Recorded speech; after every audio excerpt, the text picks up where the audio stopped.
ನಮಸ್ಕಾರ ವೀಕ್ಷಕರೇ, ನೀವು ನೋಡ್ತಾ ಇದ್ದೀರಿ ರಿಪಬ್ಲಿಕ್ ಟಿವಿ. ದೇಶದ ಸಮಸ್ತ ಜನತೆಗೆ ಸ್ವಾತಂತ್ರ್ಯ ದಿನಾಚರಣೆಯ ಮತ್ತು ವರಮಹಾಲಕ್ಷ್ಮಿ ಹಬ್ಬದ ಹಾರ್ದಿಕ ಶುಭಾಶಯಗಳು.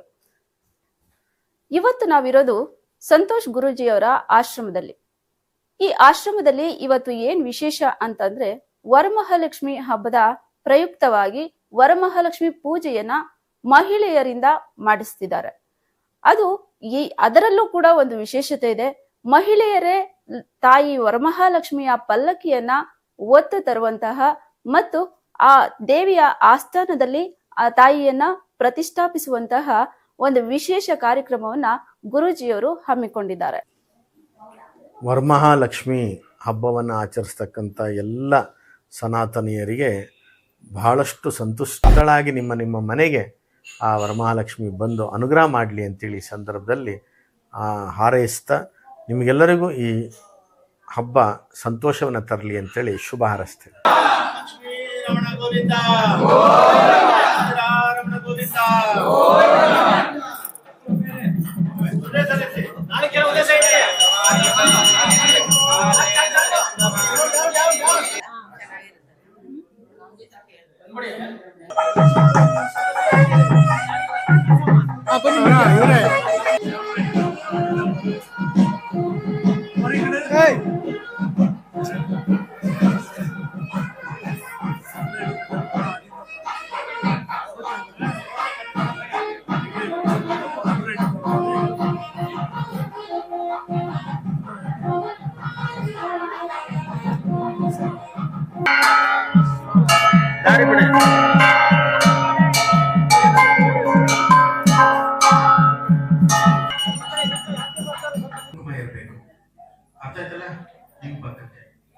ಆಮೇಲೆ ಅಷ್ಟಕ್ಕೊಬ್ಬಣ್ಣ ನಿಮ್ಗೆ ಎಲ್ಲರಿಗೂ ಕೊಡ್ತಾ ಇದ್ದೀನಿ. ಏನು ಅರ್ಥ ಆಗೋದು ಅಂತಂದ್ರೆ ಅರಶಿಣ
ಅರ್ಥ ಏನು?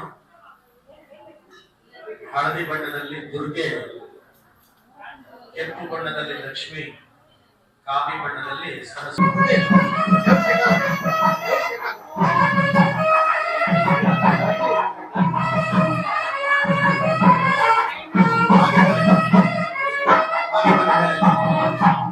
ಹಾಗೆ ಚುಕ್ಕ ಬಂದ ಮೇಲೆ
ವಿವಾಹಗಳಿಗೆ, ಸಂತಾನಗಳಿಗೆ, ಉದ್ಯೋಗ ನೀಡುವವರಿಗೆ, ಐಶ್ವರ್ಯ ಪ್ರಾಪ್ತಿ ಆಗಲಿ, ಅಲಕ್ಷ್ಮಿ ದೋಷ ನಿವಾರಣೆ ಆಗಲಿ, ಮೃತ್ಯು, ಅಪಮೃತ್ಯು, ವ್ಯಾಧಿ ಮೃತ್ಯು, ವ್ಯಾಳ ಮೃತ್ಯು, ಧ್ರುವ ಮೃತ್ಯು, ಶುಭ್ರ ಮೃತ್ಯು, ಪೈಶಾಚಿಕ ಮೃತ್ಯು, ಸರ್ವ ಮೃತ್ಯು ದೋಷಗಳು ನಿವಾರಣೆ ಆಗಲಿ. ನೀವು ಮಹಾಲಕ್ಷ್ಮಿ ಪ್ರಾರ್ಥನೆ ಮಾಡಿಕೊಂಡು ನೀವು ಮಹಾಲಕ್ಷ್ಮಿಯನ್ನು ಭಕ್ತಿಪೂರ್ವಕವಾಗಿ ಈ ಕುಂಕುಮ ಶ್ರೇಷ್ಠವಾದ ಕುಂಕುಮದಲ್ಲಿ ಅರ್ಚನೆ ಮಾಡಿ ಈ ಮಂಗಳ ದ್ರವ್ಯ ಇದರಿಂದ ಮಹಾಲಕ್ಷ್ಮಿ ಆಹ್ವಾನ ಆಗ್ತಾಳೆ, ದೀಪ ದೇವಿ ಆಹ್ವಾನ ಆಗ್ತಾಳೆ. ಮಹಾಲಕ್ಷ್ಮಿ ಭಕ್ತಿಪೂರ್ವಕವಾಗಿ ಎಲ್ಲರೂ ಭಕ್ತಿಯಿಂದ ಆರಾಧನೆ ಮಾಡೋದು ತುಂಬಾ ಒಳ್ಳೆಯದು.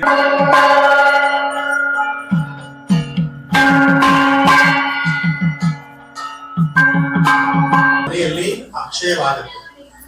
ಆದ್ರಿಂದ ಅಕ್ಷಯವಾಗುವುದಕ್ಕೋಸ್ಕರ ವರಮಹಾಲಕ್ಷ್ಮಿಯ ಪೂಜೆ ಆಗಿ ನಾಣ್ಯವನ್ನ ನೀವು ನಾಳೆ ನಿಮ್ಮಲ್ಲಿನಲ್ಲಿ ಕಲಶ ಇಡಬೇಕಾದ್ರೆ ಆ ಕಲಶದಲ್ಲಿ ಆ ನಾಣ್ಯವನ್ನ ಈ ತರ 9 ನಾಣ್ಯವನ್ನ ಮನೆಯಲ್ಲಿ ಸಂಗ್ರಹಿಸ್ತಾರೆ. 9 ಅಥವಾ 18 ಈ ರೀತಿ. ಬಹುಶಃ ಕಳೆದ ಬಾರಿ ನಾಣ್ಯ ತಗೊಂಡವ್ರು ಇದ್ದೀರಿ ಅಂತ ಕಾಣ್ತದೆ. ಈಗ ಇದೆ ನೋಡಿ, ನಾಣ್ಯ ತಗೊಂಡವ್ರು ಇದ್ದೀರಿ. ಇನ್ನೊಂದಿಷ್ಟು ಜನ ನಾಣ್ಯ ತಗೊಳ್ಬೇಕಂತ ಮಧ್ಯಾಹ್ನ ಬರ್ತಾರೆ. ಈ ಪಲ್ಲಕ್ಕಿನಲ್ಲಿ ಹೋದಂಥದ್ದು ಲಕ್ಷ್ಮಿಯ ಉತ್ಸವದಲ್ಲಿ ಪಾಲ್ಗೊಂಡು ಲಕ್ಷ್ಮಿಯ ಉತ್ಸವದಲ್ಲಿ ಆ ನಾಣ್ಯ ಮೆರವಣಿಗೆಯಲ್ಲಿ ಹೋಗಿ ಈಗ ಲಕ್ಷ್ಮೀ ಸಾನ್ನಿಧ್ಯದಲ್ಲಿ ನಡೀತಕ್ಕಂಥ ಲಕ್ಷ್ಮೀ ನಾರಾಯಣ ಹೃದಯ ಹೋಮದಲ್ಲಿ ಪೂಜೆ. ಬಹುಶಃ ನೀವೆಲ್ಲ ಪೂಜೆ ಆದ್ಮೇಲೆ ಲಕ್ಷ್ಮೀ ಪೂಜೆ ಮಾಡಿದ್ಮೇಲೆ ನೀವು ನಾಣ್ಯವನ್ನ ಯಾರಿಗೂ ಕೊಡಲ್ಲ, ಕೊಡ್ತೀರಾ? ಯಾರಿಗೂ ಕೊಡಲ್ಲ. ನನ್ನ ಹತ್ರ ಏನ್ ತಗೊಂಡಿರ?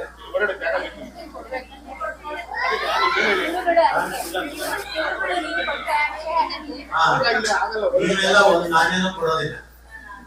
ಆ ನಾಣ್ಯ ಅನ್ನುವಂಥದ್ದು 1 ರೂಪಾಯಿ ಆದ್ರೂ ಚಲಾವಣೆ ಆಗ್ಬೇಕಾದ್ರೆ 99 ರೂಪಾಯಿಗೆ ಆ 1 ರೂಪಾಯಿ ಸೇರಿದ್ರೆ 100 ರೂಪಾಯಿ ಅದನ್ನ 1 ರೂಪಾಯಿ ಅನ್ನುವಂಥದ್ದು ಬಹಳ ಮುಖ್ಯವಾದಂಥದ್ದು.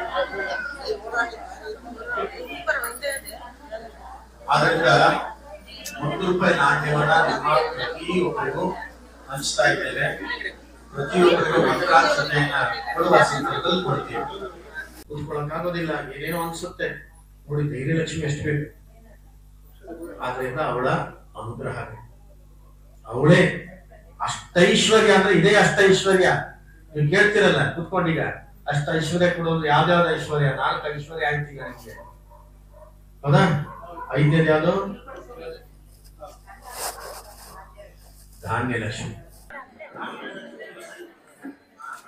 ಈಗ ದೀಪಸ್ತಂಭ ಯಾರು ತಂದಿದ್ದೀರಿ? 2 ತಂದಿದ್ದೀರಾ? ಅವರು ತಪ್ಪದವ್ರಿಗೆ ಒಂದು ಕೊಡಿ, ಕೊಡಿ.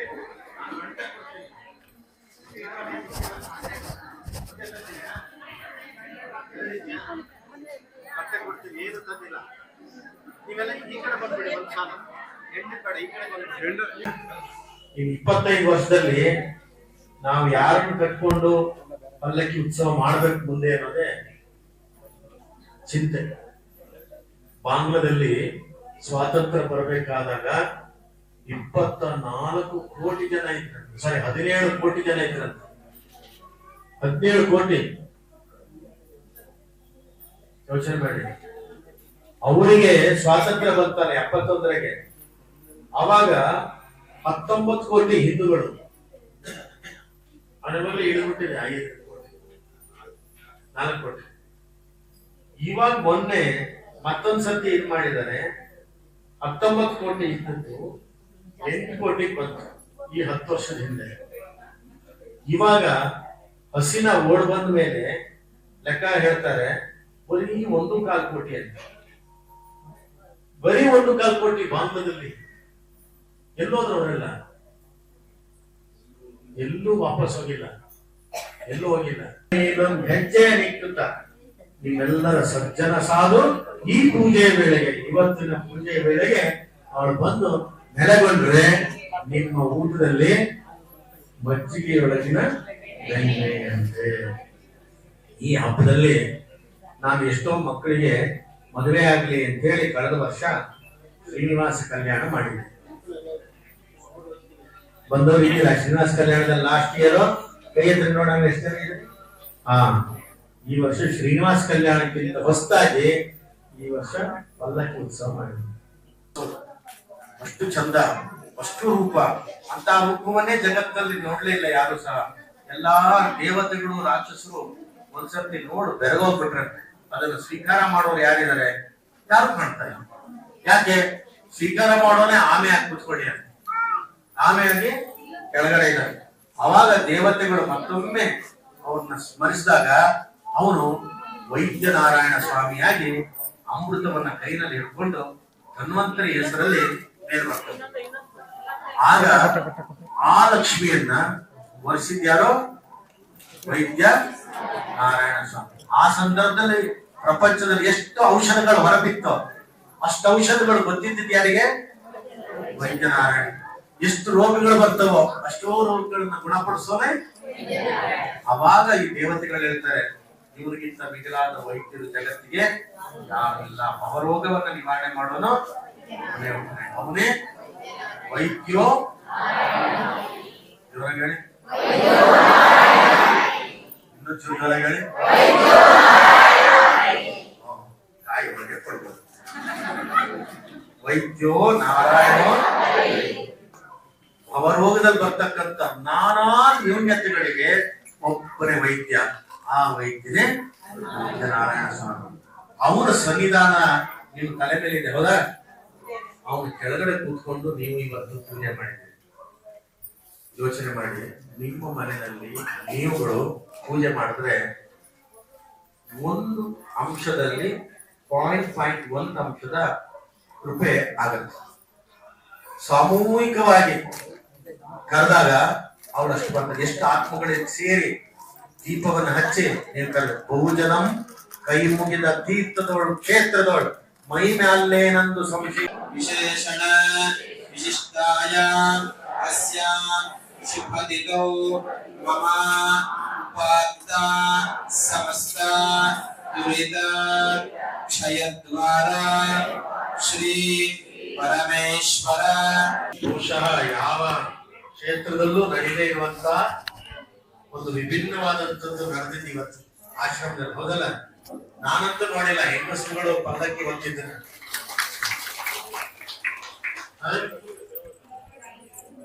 ಏನು ಗುರುಗಳೇ, ಈಗ ಕೆಲವರೊಬ್ರು ತುಂಬಾ ಪೂಜೆ ಪುನಸ್ಕಾರ ಮಾಡ್ತಾನೆ ಇರ್ತಾರೆ. ತುಂಬಾ ಭಕ್ತಿ ತೋರಿಸ್ತಿರ್ತಾರೆ ಅಂತ ಹೇಳಕ್ಕಾಗಲ್ಲ, ಅದು ಅವರವ್ರ ಆತ್ಮದಲ್ಲಿ ಇರುವಂತದ್ದು. ಆದ್ರೂ ಕೂಡ ಅವ್ರಿಗೆ ಯಾವುದ್ರಲ್ಲೂ ಸಕ್ಸಸ್ ಆಗ್ತಾ ಇರಲ್ಲ.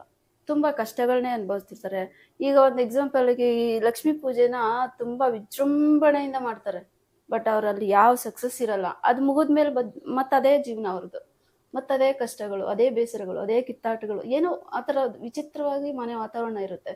ಸೊ ಅಲ್ಲಿ ಈ ರೀತಿ ವ್ರತ ಪೂಜೆಗಳು ಮತ್ತೆ ಮಾಡಿದ್ದರ ಫಲ ಆದ್ರೂ ಹೆಂಗೆ ಅವ್ರಿಗೆ ಸಿಗುತ್ತೆ?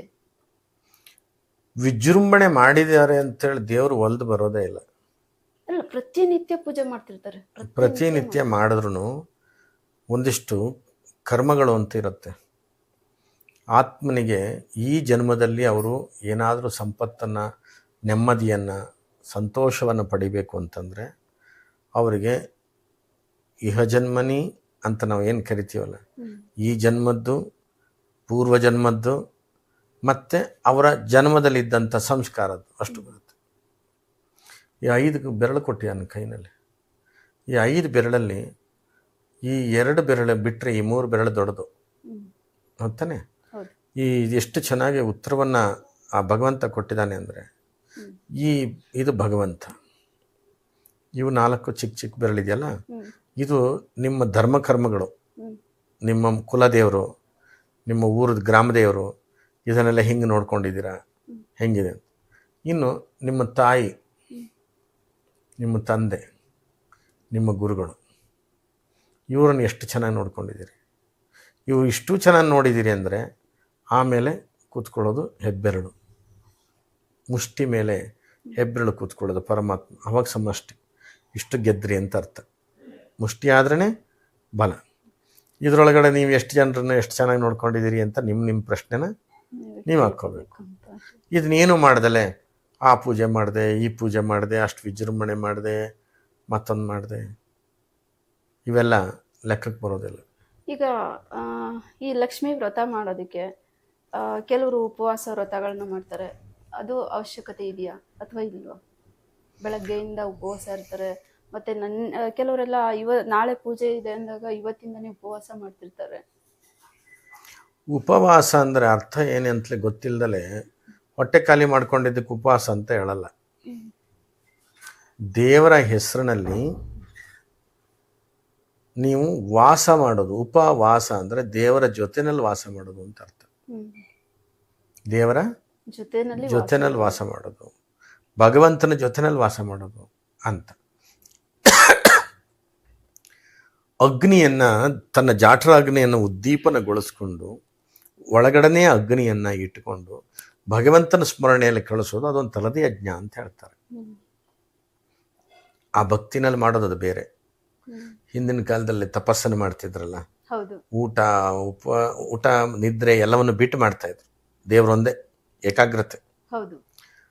ಭಗವಂತ ಅದನ್ನೇ ಹೇಳೋದು, ಏಕಾಗ್ರತೆಯಲ್ಲಿ ನೀನು ಏನು ಆಸೆಗಳನ್ನು ಇಟ್ಕೊಳ್ದಲೆ, ನನಗೆ ಹಂಗಾಗಬೇಕು, ನನಗೆ ಹಿಂಗಾಗಬೇಕು, ನನಗೆ ಅದನ್ನು ಮಾಡಬೇಕು, ನನಗೆ ಇದನ್ನು ಮಾಡಬೇಕು, ನನ್ನ ಮಕ್ಕಳಿಗೆ ಹಿಂಗೆ ಮಾಡಬೇಕು, ನನ್ನ ಗಂಡಗೆ ಹಂಗೆ ಮಾಡಬೇಕು, ಏನು ಕೇಳಬಾರ್ದು.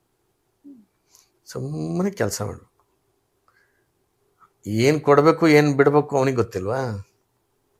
ಖಂಡಿತ ಗೊತ್ತಿರುತ್ತೆ. ಅವನೇ ಕೊಟ್ಟಿದ್ದು ಅವನೇ ಕಿತ್ತಿದ್ದಾನೆ, ಗೊತ್ತಿಲ್ಲ ಅವನಿಗೆ ಏನು ಕೊಡಬೇಕು ಅಂತ. ನೀವೇನು ಪ್ಲಸ್ ಬೇರೆ ಒಂದು ಅಪ್ಲಿಕೇಶನ್ ಹಾಕೋದು? ಏನಿಲ್ಲ. ದಿನನಿತ್ಯ ಪೂಜೆ ಮಾಡಿದ್ರು ಸ್ವಾರ್ಥನೇ ಇಟ್ಕೊಂಡು ಪೂಜೆ ಮಾಡಿದ್ರೆ ಏನಕ್ಕೆ ಪೂಜೆ ಮಾಡಿದೆ? ನಿಂದು ಏನಕ್ಕೆ ಪೂಜೆ ಮಾಡಿದೆ ಅಂದ್ರೆ ಅಲ್ಲಿ ಏನೋ ಬೇಕಂತ ತಾನೇ ಪೂಜೆ ಮಾಡಿದೆ. ನನಗೇನು ದೇವರು ಅಂತ ನನ್ನನ್ನು ಪೂಜೆ ಮಾಡಿಲ್ಲ, ನನ್ನಿಂದೇನೋ ಬೇಕು ಅಂತ ತಾನೇ ಪೂಜೆ ಮಾಡಿದ್ದೆ. ಎಲ್ಲ ಥರದ್ದು. ಕಂಚುಗಾರನ ಬಿಡಾರದಂದದಿ ಕಂಚು ಹಿತ್ತಾಳೆ ಪ್ರತಿಮೆಯ ಹಿಡಿದು ಮಿಂಚಬೇಕೆಂದು ದೀಪವ ಹಚ್ಚುವುದು ಉದರ ವೈರಾಗ್ಯವಿದು. ಕಂಚು ಹಿತ್ತಾಳೆ ಪ್ರತಿಮೆ ಒಂದು 100 ಮಾಡ್ತಾನೆ ಹಿತ್ತಾಳೆ ಕಂಚುಗಾರ. ಅದರೊಳಗೆಲ್ಲ ದೇವ್ರು ಬಂದು ಕೂತ್ಕೊಳ್ಳೋದಿಲ್ಲ. ದೇವ್ರ ಫೋಟೋ 1000 ಪ್ರಿಂಟ್ ಹೊಡಿತಾರೆ ಆಫ್ಸೆಟ್ ಮಿನಿಷನ್ನಲ್ಲಿ. ಅದರೊಳಗೆಲ್ಲ ದೇವ್ರು ಬಂದು ಕೂತ್ಕೊಳ್ಳೋದಿಲ್ಲ. ಎಲ್ಲಿದ್ದಾನೆ ದೇವರು? ದೇವರು ಪಂಚಮಹಾಭೂತಗಳಲ್ಲೇ ಇರೋದು. ಭಗವತ್ ಶಕ್ತಿ ಇರೋದೇ ಪಂಚಭೂತಗಳಲ್ಲಿ. ಅಷ್ಟು ಬಿಟ್ಟರೆ ಇನ್ಯಾವುದ್ರೊಳಗೂ ದೇವ್ರು ನೋಡೋಕ್ಕೆ ಸಾಧ್ಯ ಇಲ್ಲ. ಭಗವಂತ ಅನ್ನೋದೇ ಸೂಪರ್ ಪವರ್. ಆ ಸೂಪರ್ ಪವರ್ ಸಿಗೋದೇ ಪಂಚಭೂತಗಳಲ್ಲಿ. ಅಲ್ಲಿ ಬಿಟ್ಟರೆ ಇನ್ನೆಲ್ಲೂ ಸಿಗೋದಿಲ್ಲ. ಈ ಪಂಚಭೂತಗಳಿಂದನೇ ಆ ಪವರ್ ಅಂತ ತೆಗೆಯೋದು. ಪವರ್ ಅಂದ್ರೇನು? ಕರೆಂಟ್ ತೆಗೆಯೋದೇ ಪಂಚಭೂತಗಳಲ್ಲಿ ಅಲ್ವಾ? ನೀರಲ್ಲಿ ತೆಗಿತೀರಿ ಹೈಡ್ರೋ ಎಲೆಕ್ಟ್ರಿಸಿಟಿ, ಬೆಂಕಿಲಿ ತೆಗಿತೀರಿ ಥರ್ಮಲ್ ಅಂತೀರ, ಗಾಳಿಲಿ ತೆಗಿತೀರಿ ವಿಂಡ್ ಅಂತೀರ, ಆಕಾಶದಿಂದ ತೆಗಿತೀರಿ ಸೋಲಾರ್ ಅಂತೀರ. ಈ ಕರೆಂಟನ್ನು ತಡ್ಕೊಳ್ಳೋ ಶಕ್ತಿ ಇರೋದೇ ಭೂಮಿಗೆ ಮಾತ್ರ. ಹಾಗಾಗಿ ಪ್ರತಿ ಮನೆಯಲ್ಲೂ ಗ್ರೌಂಡಿಂಗ್ ಅಂತ ಕೊಟ್ಟಿರ್ತಾರೆ. ನೋಡಿ ಹೆಂಗಿದೆ, ಹೌದು. ಸೈನ್ಸ್ ಹೆಂಗಿದೆ, ಭಗವಂತನ ಧರ್ಮ ಹೆಂಗಿದೆ. ಪವರ್ ಅಂದ್ರೆ ಅದನ್ನೇ. ಆ ಪವರ್ ಕಣ್ಣಿಗೆ ಕಾಣಲ್ಲ. ಕಣ್ಣಿಗೆ ಕಾಣ್ತದ ಕರೆಂಟು? ಇಲ್ಲ. ಎಂತೆಂಥ ದಪ್ಪ ದಪ್ಪ ವಯರ್ ಒಳಗಡೆ ಕರೆಂಟ್ ಇರುತ್ತೆ. ನಮಗೆ ಬಲ್ಪ್ ಹತ್ತಿದ್ದು ಕಾಣುತ್ತೆ, ಹೌದು. ಫ್ಯಾನ್ ತಿರ್ಗಿದ್ದು ಕಾಣುತ್ತೆ, ಬೇರೆದೆಲ್ಲ ಕಾಣುತ್ತೆ. ಆದರೆ ವಯರ್ ಒಳಗಡೆ ಬಂದಿದ್ದ ಕರೆಂಟು ಕಾಣಿಸಲ್ಲ. ಕಾಣಲ್ಲ. ಬಟ್ ಇದೆಯೋ ಇಲ್ಲ? ಇದೆ. ಹಾಂ, ಇದೆಯೋ ಇಲ್ಲೋ ಅಂತೇಳಿ ಅದು ಫೀಲ್ ಆಗಬೇಕು. ಲೈಟ್ ಹಚ್ಚಿ ನೋಡಬೇಕು, ಇಲ್ಲ ಮುಟ್ಟೆ ನೋಡಬೇಕು. ಮುಟ್ಟು ನೋಡಿದ್ರೆ ಪರಮಾತ್ಮ ಕಾಣ್ತಾನೆ. ಹೆಂಗೆ ಕಾಣ್ತಾನೆ ಅಂದರೆ, ನಿಮ್ಮೊಳಗಡೆ ಇರ್ತಕ್ಕಂಥ ಕರೆಂಟ್ ಇದೆಯಲ್ಲ, ಅವನನ್ನು ಬಿಟ್ಟಿದ್ದಾನಲ್ಲ ಬ್ಯಾಟ್ರಿ, ಆತ್ಮ ಅಂತ, ಅದನ್ನು ಎಳ್ಕೊಂಡ್ಬಿಡ್ತಾನೆ ಅವನು. ಈ ಕರೆಂಟಿನ ಜೊತೆಗೆ ಮರ್ಜ್ ಆಗ್ಬಿಡುತ್ತೆ. ಎಲ್ಲ ಸೈನ್ಸ್ ಹಂಗೆ. ನಿಮ್ಮ ಮೊಬೈಲಿಗೆ DC ಕರೆಂಟು AC ಕರೆಂಟ್ ಅಂತ ಇರುತ್ತದಲ್ಲ, ಹೌದು. ಆ ಕರೆಂಟ್ ಆಗದಿದ್ದಾಗ ಡೈರೆಕ್ಟ್ ಕೊಟ್ಬಿಟ್ರೆ ಏನಾಗುತ್ತೆ? ಫಟ್ ಅಂತ ಬ್ಲಾಸ್ಟ್ ಹೋಗುತ್ತೆ, ಅದು ಎಳ್ಕೊಂಬಿಡುತ್ತೆ. ಅದೇ ಥರನೇ ಆ ಪವರ್ ಏನಿದೆಯಲ್ಲ, ಭೂಮಿಯೇ ತಿರ್ಗೋದಿಕ್ಕೊಂದು ಕರೆಂಟ್ ಇದೆ. ಸೂರ್ಯನಲ್ಲಿ ಬೆಂಕಿ ಥರ ಉರಿದು ಬೆಳಕು ಬರೋದಕ್ಕೆ ಒಂದು ಕರೆಂಟ್ ಇದೆ. ಚಂದ್ರ ಎಲ್ಲಿರಬೇಕು, ಬುಧ ಎಲ್ಲಿರಬೇಕು, ಗುರು ಎಲ್ಲಿರಬೇಕು, ಗ್ರಹಗಳು, ಅದಕ್ಕೊಂದು ಕರೆಂಟ್ ಇದೆ. ಆ ಕರೆಂಟಿಗೆ ಪರಬ್ರಹ್ಮ ಅಂತ ಹೆಸರು.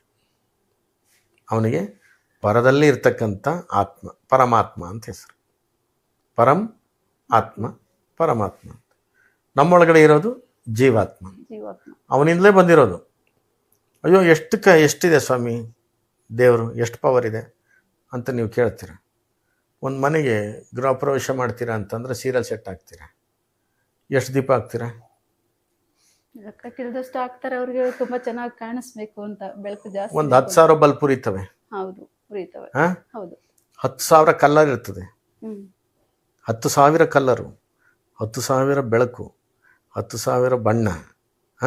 ಅದರೊಳಗಡೆ ಯಾವ ಬಲ್ಪಲ್ಲಿ ಹೋಗಿ ತಂತಿ ಮುಟ್ಟಿದ್ರು ಹಾಗೇನೆ ನಿಮ್ಮ ಸುತ್ತಮುತ್ತ 10,000 ದೇವರು, 10,000 ರೂಪ, 10,000 ದೇವಸ್ಥಾನ ಎಲ್ಲೇ ಇರಿದ್ರು ಒಳಗಡೆ ಇರೋ ಕರೆಂಟ್ ಪರಮಾತ್ಮ ಒಂದೇನೆ. ಕರೆಂಟ್ ಒಂದೇ. ಆ ಕರೆಂಟಿಗೆ ನೀವು ಹೆಂಗೆ ಪೂಜೆ ಮಾಡ್ತೀರಿ, ಹೆಂಗಿರ್ತೀರಿ ಎಲ್ಲ ಗೊತ್ತು. ನೀವು ಸ್ವಾರ್ಥದಲ್ಲಿ ಮಾಡಿದಷ್ಟು ಅವನು ದೂರ ಹೋಗ್ತಾನೆ. ಪೂಜೆ ಮಾಡಬೇಕು, ಹಬ್ಬ ಆಚರಿಸ್ಬೇಕು. ಆ ಲಕ್ಷ್ಮೀನ ನಾನು ಪ್ರೀತಿಸ್ತೀನಿ. ಲಕ್ಷ್ಮೀನ, ಮಹಾಲಕ್ಷ್ಮಿ ಹಬ್ಬ ನಿಜವಾಗ್ಲೂ ಅವಳೊಂದು ಶಕ್ತಿ. ನನ್ನ ಮನೇಲಿ ಇರಬೇಕು ಸಾಕು, ನನ್ನ ಮನಸ್ಸಲ್ಲೇ ಇರಬೇಕು ಸಾಕು ಅಂತ ಪೂಜೆ ಮಾಡಿ.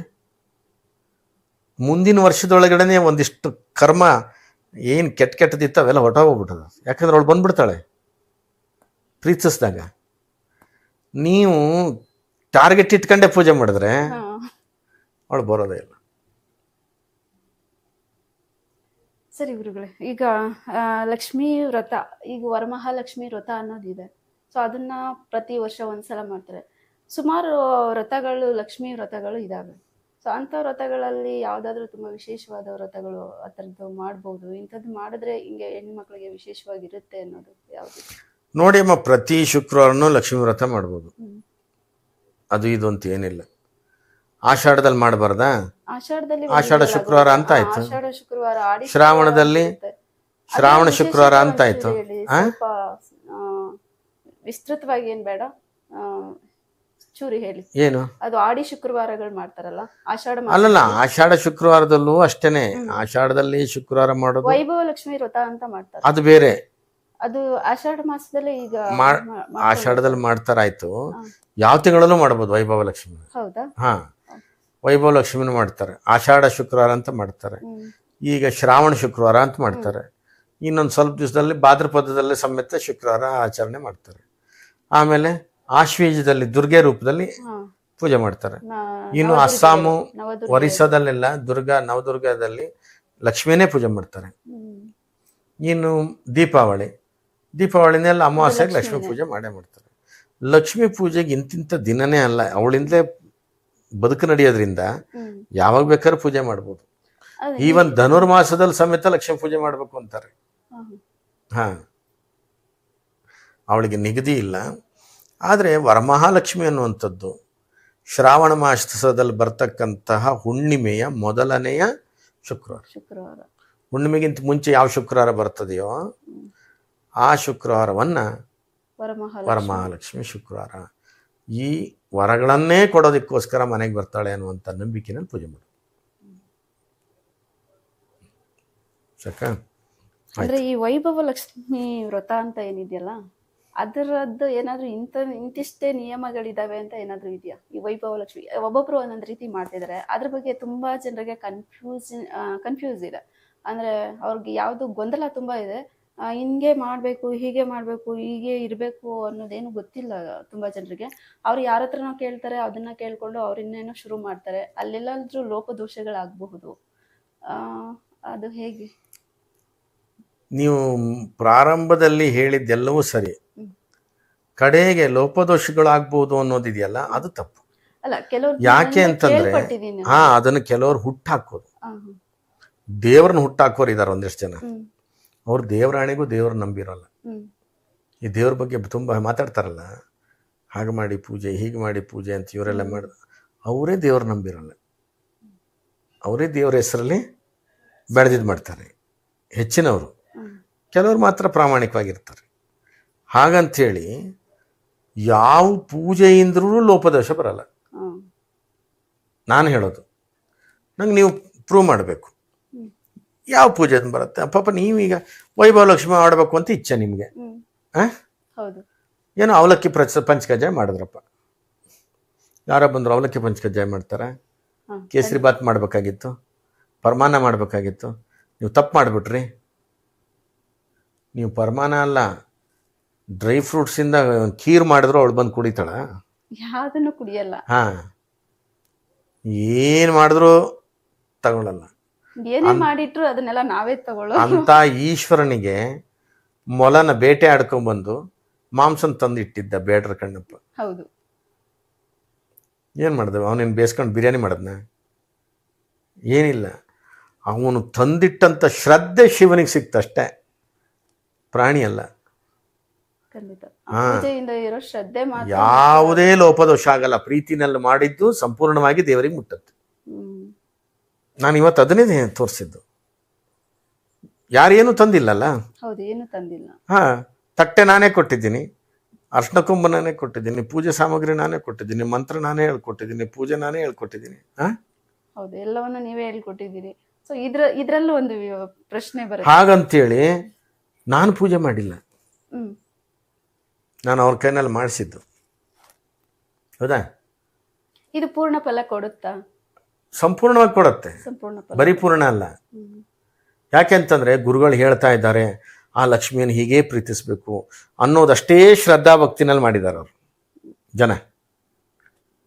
ತಾನೇನೋ ತರಬೇಕಿತ್ತು, ತಾನು ಅದನ್ನು ಮಾಡಬೇಕಿತ್ತು, ತಾನು ಇದನ್ನು ಮಾಡಬೇಕಿತ್ತು, ಇನ್ನೊಂದಿಷ್ಟು ಹಂಗೆ ಮಾಡಬೇಕು, ಅವೆಲ್ಲ ಏನೂ ತಲೆಯಲ್ಲಿ ಓಡಲಿಲ್ಲ ಅವರಿಗೆ. ಹೌದು, ಖಂಡಿತ ಅದು ಯಾವುದು ಬರಲಿಲ್ಲ. ಅಯ್ಯೋ, ಮಾಡಿದ್ದಾರೆ, ಶ್ರದ್ಧೆನಲ್ಲಿ ಲಕ್ಷ್ಮಿನ ನಾನು ಆರಾಧಿಸಬೇಕು ಅಂತ ಆರಾಧಿಸಿದ್ದಾರೆ. ನೋಡಿ, ಆ ಕ್ಷಣ ಎಷ್ಟಿದೆ. ಹೌದು, ತುಂಬಾ ವಿಶೇಷವಾಗಿತ್ತು ಅದು. ನೀಟಾಗಿ ಹೋಗಿ ಮುಟ್ತು ಅವಳಿಗೆ. ಯಾವ ಜಾತಿ ಅಂತಿಲ್ಲ, ದಲಿತರು ಸಮೇತ ಇವತ್ತು ಪಲ್ಲಕ್ಕಿನ ಹೊತ್ತಿದ್ದಾರೆ. ದಲಿತರು ಹೆಂಗಸರು ಹೊತ್ತಿದ್ದಾರೆ, ಬ್ರಾಹ್ಮಣರು ಹೆಂಗಸರ ಪಲ್ಲಕ್ಕಿನ ಹೊತ್ತಿದ್ದಾರೆ, ಒಕ್ಕಲಿಗರು ಹೆಂಗಸರು ಹೊತ್ತಿದ್ದಾರೆ, ಕುರುಬರು ಹೊತ್ತಿದ್ದಾರೆ. ಅಲ್ಲಿ ಎಲ್ಲರೂ ಒಂದೇ ಪಲ್ಲಕ್ಕಿನ ಹೊತ್ತಿದ್ದಾರೆ. ಯಾವ ಜಾತಿ ಅಂತ ಲೆಕ್ಕಕ್ಕಿಲ್ಲ. ಅಲ್ಲ, ಜಾತಿಗಳು ಯಾವ್ದಾದ್ರು ಎಲ್ಲ ನಮ್ಮ ಹಿಂದೂ ಧರ್ಮದ. ಅದು ಹೇಳೋದಕ್ಕೆ ಸುಲಭ, ಆರಾಧನೆಯಲ್ಲಿ ನಡೀತಿಲ್ವಲ್ಲ, ಇನ್ನು ಆರಾಧನೆಯಲ್ಲಿ ನಡೀತಾ ಇಲ್ಲ, ಆಚರಣೆಯಲ್ಲಿ ನಡೀತಾ ಇಲ್ವಲ್ಲ. ಖಂಡಿತ ಇಲ್ಲ. ಯಾಕೆ? ಅದನ್ನೇ ಹೇಳೋದು. ನೀವು ಮಂತ್ರ ಹಿಂಗ್ ತಪ್ಪು ಹೇಳಿದ್ರೆ ಹಂಗಾಗತ್ತೆ, ಅದಕ್ಕೆ ಆ ಮಂತ್ರ ಹಂಗೆ ಹೇಳ್ಬೇಕು, ಈ ಮಂತ್ರ ಹಿಂಗೆ ಹೇಳ್ಬೇಕು. ಈ ಮಂತ್ರಗಳ ಬಗ್ಗೆ ಕರೆಕ್ಟ್ ನೀವೇ ಯಾವ್ದ್ಯಾವ್ದೋ ಹೇಳ್ತೀರಿ. ಅಲ್ಲದೆ ಮಂತ್ರೋಚ್ಚಾರಗಳಲ್ಲಿ ತಪ್ಪಾದ್ರೆ ಕೂಡ ಅದು ಅಪರಾಧ ಅಂತ ಕೆಲವೊಂದು ಹೌದು ಹೇಳ್ತಾರೆ. ಅದು ಹೌದು. ಮಂತ್ರೋಚ್ಚಾರಣೆಯಲ್ಲಿ ಆದರದಿಂದ ತಾಯಿಯನ್ನ ನಾನು ಸ್ವಾಗತಿಸ್ತಿದ್ದೀನಿ ಅಂತ ಹೇಳೋದನ್ನ ಆ ಹೇಳೋದಲ್ಲ ಹಾ ಹೇಳ್ಬಿಟ್ರೆ ಹೌದು, ತಪ್ಪಾಗುತ್ತೆ. ಸೊ ಮಂತ್ರೋಚ್ಚಾರಣೆ ಸರಿಯಾಗಿದ್ರೆ ಮಾತ್ರ. ಸೊ ಪೂಜೆಗೆ ಮಂತ್ರೋಚ್ಚಾರಗಳು ಬಹಳ ಮುಖ್ಯ, ಬೇಕೇ ಬೇಕು. ಮನನ ಮಾಡೋದಕ್ಕೆ ಮಂತ್ರ ಅಂತ ಹೆಸರು, ಹೇಳಿದ್ದನ್ನೇ ಹೇಳ್ತಾ ಇರೋದಕ್ಕೆ ಮಂತ್ರ ಅಂತ ಹೆಸರು. ಮನನ ಮಾಡೋದು ಮಂತ್ರ, ಆಯ್ತಾ? ಮನನಾತ್ ಇತಿ ಮಂತ್ರ, ಮನನ ಮಾಡೋದು. ನಿಮ್ಗೆ ಅದು ಮನನ ಮಾಡೋಕ್ಕಾಗಿಲ್ಲ, ಕನ್ನಡದಲ್ಲೇ ಹೇಳಿ ಅಲ್ಲ. ನೀವೇನು ಮಾಡ್ಕೊಂಡಿದ್ದೀರಿ, ಏನು ಮಾಡ್ತಾ ಇದ್ದೀರಿ, ಯಾರನ್ನ ಬಯಸ್ತಾ ಇದ್ದೀರಿ? ಮಹಾಲಕ್ಷ್ಮಿನ ಬಯಸ್ತಾ ಇದ್ದೀರಿ, ಅವಳು ನಿಮ್ಮ ಮನೇಲಿ ಇರಬೇಕು ಅಂತ ಕೇಳ್ಕೊತಾ ಇದ್ದೀರಿ. ಹೌದು. ಅವಳನ್ನು ಆರಾಧಿಸ್ಬೇಕು. ನನ್ನ ಮನೇಲೇ ಇದ್ದಾಳೆ, ನಾನು ಅವಳ ಕಾಲಿನಲ್ಲಿ ನಾನು ಧೂಳಾಗಿದ್ದೀನಿ ಅನ್ನುವಂಥ ಒಂದು ಶರಣಾಗತಿ ಭಾವದಲ್ಲಿ ನೀವು ಪೂಜೆ ಮಾಡ್ತಿರ್ಬೇಕಾದ್ರೆ ಅದೆಲ್ಲ ಅವಳಿಗೆ ಮುಟ್ಟುತ್ತೆ. ನಿಮ್ಮ ಮನಸ್ಸು ಬಾಯಿಂದ ಬಂದಿದ್ದೇನು ಅವಳಿಗೆ ಬೇಕಾಗಿಲ್ಲ, ನಿಮ್ಗೆ ಮನಸ್ಸಿಂದ ಬಂದಿದ್ದು ಅವಳಿಗೆ ಅರ್ಥ ಆಗತ್ತೆ. ಮನಸ್ಸಿಂದ ಮನಸ್ಸಿಗೆ ಅರ್ಥ ಆಗಬೇಕಂದ್ರೆ ಆತ್ಮ ಮತ್ತು ಪರಮಾತ್ಮನ ಸಂಬಂಧ, ಅದನ್ನು ಮಧ್ವಾಚಾರ್ಯರು ದ್ವೈತ ಅಂತ ಕರೆದರು. ನಿಮ್ಮ ಆತ್ಮ ಆ ಪರಮಾತ್ಮ ಇವೆರಡು ಸಂಬಂಧಗಳು ಟ್ಯೂನಪ್ ಆದರೆ ಅಲ್ಲಿ ಭಕ್ತಿ ಸರಿ ಹೋಯ್ತು ಅಂತ. ಹೌದು. ಅದೇ ಅದನ್ನ ಇನ್ನೂ ಒಂದು ರೀತಿಯಲ್ಲಿ ಹೇಳ್ತಾರೆ. ಈ ನಾನು ಕೇಳ್ಪಟ್ಟಿರೋದನ್ನ ಮಾತ್ರ ನಾನು ನಿಮಗೆ ಹೇಳ್ತೀನಿ. ಈ ವೈಭವ ಲಕ್ಷ್ಮಿ ವ್ರತ ಮಾಡೋ ಸುಮಾರು ಜನ ಹೆಂಗಸರು ಏನು ಮಾಡ್ತಾರೆ ಅಂದರೆ, ಅವ್ರಿಗೆ ಆ ಟೈಮಲ್ಲಿ ಅವರೆಲ್ಲ ಹೊರಗಡೆ ಇರ್ತಾರೆ, ಕೆಲವ್ರು ಕೆಲ್ಸಕ್ಕೆ ಹೋಗ್ತಾ ಇರ್ತಾರೆ. ಅಂಥ ಟೈಮಲ್ಲಿ ಆ ಪುಸ್ತಕನ ಹಿಡ್ಕೊಂಡು ಅದನ್ನು ಬರೀ ಅದರಲ್ಲಿ ಏನಿದೆ ಅದನ್ನು ಓದ್ಕೊಂಡು ಯಾವುದೇ ಪೂಜೆ ಸಾಮಗ್ರಿಗಳಿಲ್ಲದೆ ಅವ್ರು ಕೂತಿರೋ ಎಲ್ಲಿ ಇರ್ತಾರೆ ಅದೇ ಜಾಗದಲ್ಲಿ ಮಾತ್ರನೇ ಅದನ್ನು ಓದ್ಕೊಂಡ್ರೆ ಸಾಕು. ಆ ಪೂಜೆ ಏನೇನು ನಾವೇನು ನೈವೇದ್ಯ ಅರ್ಪಿಸ್ತಿದ್ದೀವಿ, ಹೂ ಅರ್ಪಿಸ್ತಿದ್ದೀವಿ, ಗಂಧಾಕ್ಷತೆ ಅರ್ಪಿಸ್ತಿದ್ದೀವಿ, ಇದನ್ನೆಲ್ಲ ಮಾಡಿಕೊಂಡು ಪೂಜೆ ಮಾಡಿ ಆಗಬಹುದು ಅಂತ ಹೇಳ್ತಾರೆ. ಆ ರೀತಿನೂ ಕೆಲವ್ರು ಮಾಡ್ತಾ ಇದ್ದಾರೆ.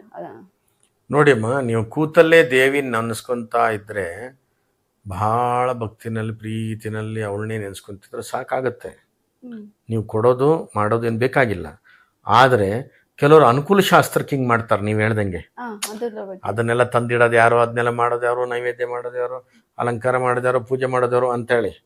ಹಾಗೆ ನೀವು ಹೇಳಿದ್ರಲ್ಲ ಆ ಥರದವನೊಬ್ಬ ಜಾಣ ಒಬ್ಬ ಮಂತ್ರ ಮಾಡ್ಕೊಂಡಂತೆ. ಬೇರೆ ಎಲ್ಲ ಮಂತ್ರ ಸಹಸ್ರನಾಮ ಎಲ್ಲ ಹೇಳೋದಿಲ್ಲ. ಸುಮ್ಮನೆ ಏನು ಮಾಡೋದು, ದೇವ್ರ ಮುಂದೆ ಕೂತ್ಕೊಂಡ್ಬಿಟ್ಟು ಪುಸ್ತಕ ಹಿಡ್ಕೊಂಡು ಅವನು ಹೇಳೋದು, ದೀಪಧೂಪಂ ದ್ವಯಂ ನಾಸ್ತಿ ಪ್ರಸೀದ ಪರಮೇಶ್ವರ ಅನ್ನೋನಂತೆ. ಅಂದರೆ ದೀಪನೂ ಇಲ್ಲ, ಧೂಪನೂ ಇಲ್ಲ, ಪರಮೇಶ್ವರ ಕಾಪಾಡಪ್ಪ, ಪ್ರಸಾದ ನೀಡು ಅಂತ. ನೋಡೋಷ್ಟು ನೋಡ್ದ ಶಿವನು ಒಂದು ಮಂತ್ರ ಮಾಡ್ಕೊಂಡಂತೆ. ಇವನು ಯಾವಾಗ ಬರ್ತಾನೆ ಕಾಯ್ತಾ ಇದ್ದ. ಆವಾಗ ಇವನು ಹೇಳ್ದ, ದೀಪಧೂಪಂ ದ್ವಯಂ ನಾಸ್ತಿ ಪ್ರಸೀದ ಪರಮೇಶ್ವರ ಅಂತ. ಶಿವ ಢಕ್ ಅಂತ ಪ್ರತ್ಯಕ್ಷ ಆಗ್ಬಿಟ್ಟು, ಅನ್ನ ವಸ್ತ್ರಂ ದ್ವಯಂ ನಾಸ್ತಿ ಚಿರಂಜೀವ ಸುಖೀ ಭವಾನ್ ಅಂತ. ಅಂದರೆ ಅನ್ನನೂ ಇಲ್ಲ, ಬಟ್ಟೆನೂ ಇಲ್ಲ, ಚಿರಂಜೀವಿಯಾಗು, ಸಾಯ್ಲು ಬೇಡ ನೀನು ಅನ್ನಂತ.